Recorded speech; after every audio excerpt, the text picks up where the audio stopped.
আজকের কোশ্চেন হলো the distance of the point 3,5 from x axis is k units then k is equals to 1. আচ্ছা, options গুলো দেওয়া আছে। এখন আমি একটা গ্রাফ ড্র করেছি। গ্রাফ থেকে এদিকে দিয়েছি x এর কোঅর্ডিনেটস এবং এদিকে হলো y। তো 3.5 পয়েন্ট আমি এখানে রেখেছি। দ্যাট মিন্স এদিক থেকে পয়েন্ট হবে 3 ইউনিটস আর এদিক থেকে পয়েন্ট হবে 5 ইউনিটস।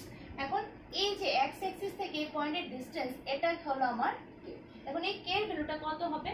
k এর ভ্যালুটা তোমরাই বলো যে এই x অ্যাক্সিস থেকে যে আমি 3 এত এই পয়েন্ট অবধি যদি যাই তো কত ইউনিট যাব? 1 2 3 4 5 5 ইউনিট যাব। That means k equals to এখানে হবে 5। তোমাদের যদি কোশ্চেনে আসে যে কোনো একটা পয়েন্ট x অ্যাক্সিস থেকে কতটুকু দূরত্বে আছে, তোমরা চোখ বুজে আনসার দেবে যে y এর কোঅর্ডিনেটটা। আর যদি বলে যে একটা পয়েন্ট y অ্যাক্সিস থেকে কতটুকু দূরত্বে আছে, তোমরা চোখ বুজে আনসার দেবে x এর কোঅর্ডিনেট। তাহলে এখানে